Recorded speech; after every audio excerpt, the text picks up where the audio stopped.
Hello everyone, how are you? I hope all you are fine.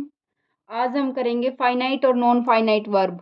ठीक है, ये हमारे ग्रामर का एक बहुत ही इम्पोर्टेंट टॉपिक है, लेकिन बहुत ही आसान है। पहले हम करेंगे फाइनाइट वर्ब। फाइनाइट वर्ब किसे कहते हैं? जिनमें टेंस के रूल लगते हैं। मतलब कि टेंस के रूल लगते हैं, क्या मतलब क्या है? जो टेंस के रूल के अकॉर्डिंग चेंज हो जाते हैं। अब एग्जाम्पल से आपको ज़्यादा बेटर समझ आएगा। देखो, the boy wants a book, और दूसरा एग्जाम्पल मैंने लिखा है द बॉयज वांट बुक। अब इसमें देखो द बॉय, यहाँ पे ये सब्जेक्ट हमारा सिंगुलर है, तो वर्ब के साथ हमने एस लगा दिया, और ये हमारी वर्ब है, तो ये भी वर्ब है। ये हमारी क्या है?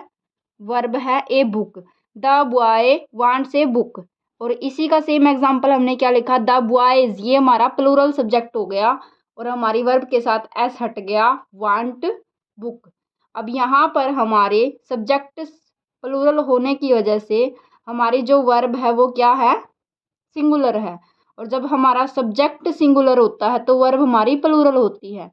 अब देखो, ये वर्ब है और ये वर्ब है, ये अकॉर्डिंग टू सब्जेक्ट चेंज हो रही हैं।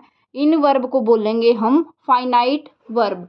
जो वर्ब सब्जेक्ट के अनुसार चेंज हो जाती है उसे हम फाइनाइट वर्ब कहते हैं। दूसरा है हमारा नॉन फाइनाइट वर्ब।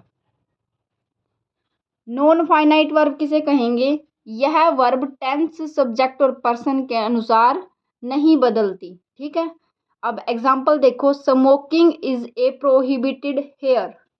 जो धूम्रपान है वो यहाँ पर बंद है, तो ये वर्ब है स्मोकिंग।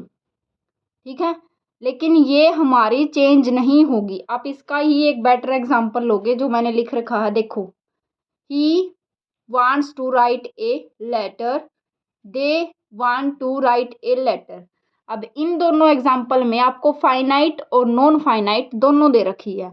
आपके जो सिलेबस के अकॉर्डिंग आपने सिर्फ फाइनाइट और नॉन फाइनाइट का ही आइडेंटिफाई करना है, बाकी मैं आपको नॉन फाइनाइट्स के सब पार्ट्स भी बताऊंगी। अब एग्जाम्पल है ही वांट्स, ये भी हमारी वर्ब है, और वांट ये हमारे सब्जेक्ट के अकॉर्डिंग चेंज हो रही है, तो ये हमारी क्या हुई? फाइनाइट वर्ब, जो सब्जेक्ट के अकॉर्डिंग चेंज हो जाएगी।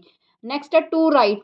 टू राइट ये चेंज नहीं हो रही, तो इसको क्या बोलेंगे? नॉन फाइनाइट वर्ब, जो चेंज नहीं होगी। अब हम नॉन फाइनाइट के आगे पार्ट्स, सब पार्ट्स देख लेते हैं कितने होते हैं।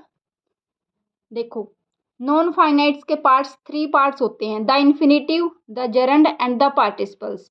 द इन्फिनेटिव के भी आगे टू पार्ट्स होते हैं, बेयर इन्फिनेटिव और टू इन्फिनेटिव। ठीक है, द इन्फिनेटिव जो होता है इसमें मोस्टली वर्ब के साथ टू लगा होता है, उसको बोलेंगे द इन्फिनेटिव। और बेयर इन्फिनेटिव किसे बोलेंगे? जहाँ पर टू नहीं होगा, ऐसी वर्ब जो विदाउट टू के यूज होगी उसको बोलेंगे बेयर इन्फिनेटिव। नॉन फाइनाइट का जो सेकंड पार्ट है वो जरंड है, जहाँ हम वर्ब के साथ आईएनजी लगाएंगे। ये नॉन फाइनाइट हमारी पूरी की पूरी पास्ट पार्टिसिपल्स होती है, मतलब ये पास्ट में होती है। ठीक है, द पार्टिसिपल्स इसमें हमारी वर्ब की थर्ड फॉर्म होगी। बेयर इन्फिनेटिव, इस वर्ब के साथ टू का प्रयोग नहीं होगा, इसको हम क्या बोलेंगे? Bare infinitive. For example, he can go now. Bare infinitive क्या होती है?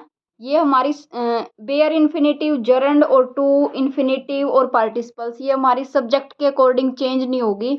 बेयर इन्फिनेटिव उस वर्ब को बोलेंगे जो विदाउट टू के यूज होगी, जैसे he can go now. He can go, go without to के यूज है, तो ये हमारी क्या है? Bear infinitive. नेक्स्ट है हमारी टू इन्फिनेटिव, ये ऐसी वर्ब होती है जिसके साथ टू लगा होता है। फॉर एग्जाम्पल देखो, I like to play cricket. Like इसमें क्या है? फाइनाइट वर्ब है। देखो, अगर मैं इस सब्जेक्ट को ही कर दूं तो लाइक की जगह लाइक्स हो जाएगा, तो ये अगर हमारी finite verb according to subject change होगी। To play cricket, to play है, ये हमारी अकॉर्डिंग टू सब्जेक्ट नहीं चेंज हो रही, और इस पर सब्जेक्ट का कोई फर्क नहीं पड़ रहा, इसीलिए इसको हम नॉन फाइनाइट वर्ब कहते हैं। अब आता है हमारा जरंड। जरंड क्या होता है? वर्ब के साथ आईएनजी लगा देंगे तो उसको जरंड बोलेंगे। Example, swimming is my favourite sports. ठीक है, स्विमिंग आईएनजी लगा हुआ है, ये कभी नहीं चेंज होगी और आईएनजी लग के ये हमारी जरंड होगी। ये as a subject object noun pronoun use होगी। पार्टिसिपल्स में क्या होएगा, ये हमारी वर्ब की थर्ड फॉर्म होगी। Example, he was asked a question, asked, यहाँ पर हम दे कर दें वर कर दें, इस पर हमारा कोई फर्क नहीं पड़ेगा, ये हमारी पार्टिसिपल्स होती है। अब आपको एक क्वेश्चन दिया जा रहा है, इसको आप खुद बताओगे। Divya runs to work every day. अब जो रन्स है वो हमारी कौन सी वर्ब है, फाइनाइट है या नॉन फाइनाइट है। अब इसका पता कैसे करना, आपने सब्जेक्ट को चेंज करके देख लो। दिव्या, सी, दिव्या कौन है, सी की जगह पे दे कर दो, दे रन्स आएगा, नहीं दे रन आएगा। ये चेंज हो रही है अकॉर्डिंग टू सब्जेक्ट, तो ये कौन सी हुई, ये हमारी फाइनाइट वर्ब हुई। Okay guys, thank you so much guys.